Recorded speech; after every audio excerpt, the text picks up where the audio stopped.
Hey everyone. So I admit that I have been chuckling lately as I've watched the Republican Party implode under the weight of Donald Trump's craziness. But today what I'd like to talk about is one aspect of the Donald Trump fiasco, and that is the possibility that he would run as a third-party candidate.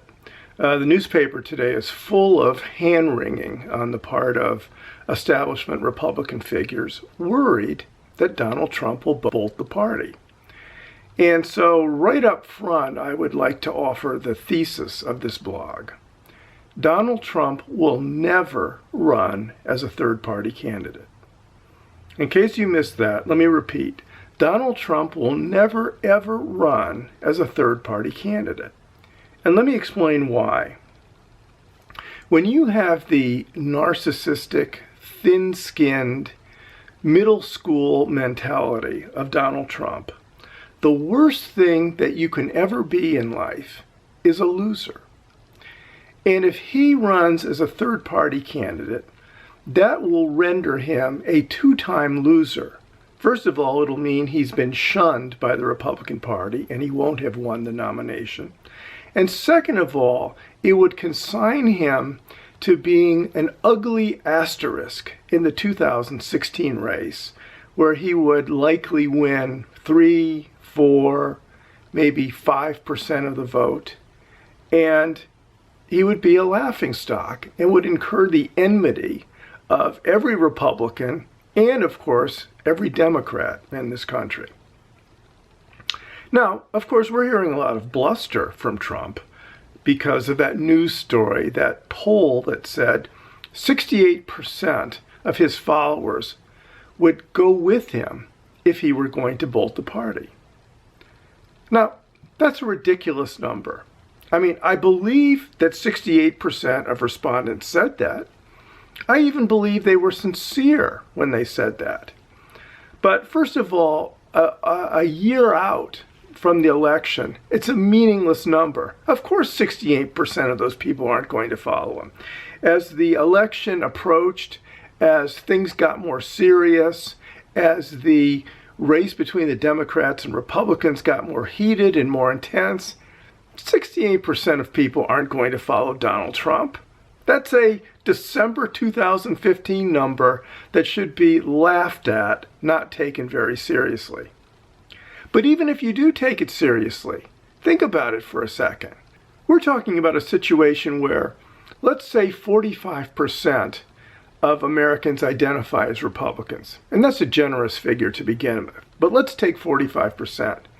Donald Trump sits around 30% in the polls. So you've got 30% of that 40% of the voting population. Then, if you take 68% of that reduced number, you wind up with a relatively small group of people who would be supporting Donald Trump. Now, to be sure, that's enough of a number to sink the Republican Party. But it's also a small enough number to make Donald Trump look like a buffoon, a laughingstock, and somebody who's seeking attention, not offering a serious campaign.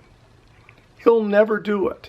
This is Donald Trump doing what bullies do, offering bluster and bluff without any real commitment behind it.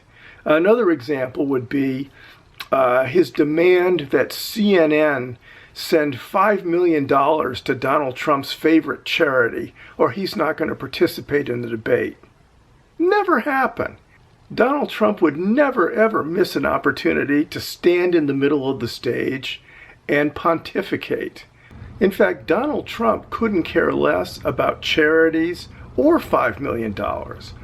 What he is doing when he makes a demand of that sort is it's his way of offering yet another boast about himself. I'm so important, you can't get good ratings without me. Therefore, I'm going to boycott the debate just to show you how important I am. It's a bluff. Will never happen. So just to give my Republican friends a little advice, I would ignore completely the possibility that Donald Trump would run as a third-party candidate. First of all, you can't allow yourself to be blackmailed by somebody so foolish and mean-spirited and unpredictable as Donald Trump.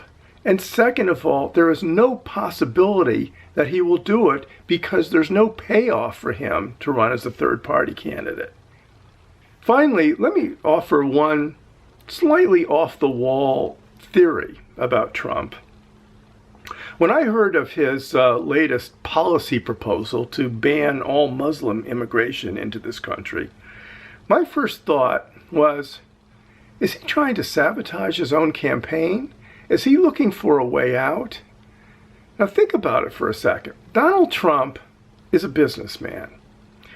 And unless you've been a politician for a long period of time, you don't really understand the rigors of campaign life, where people follow you around all the time, where your every word is scrutinized, where you are pilloried and praised 24 hours a day.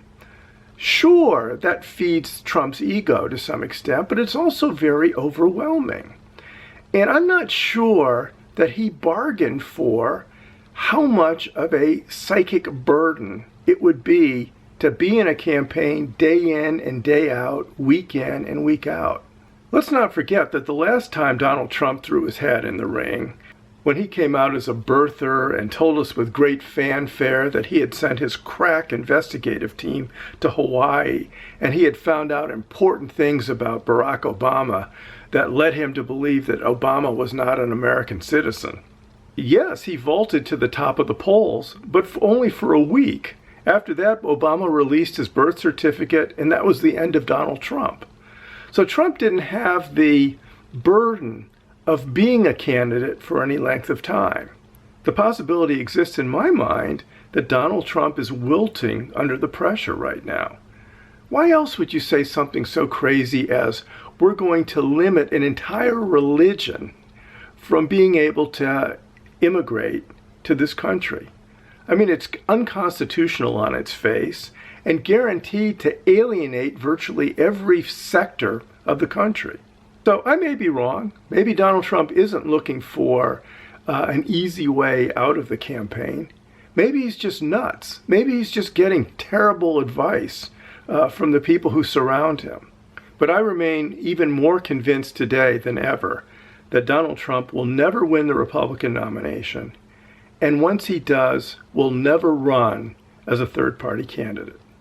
I'm Jeff Rowan. Thanks for watching.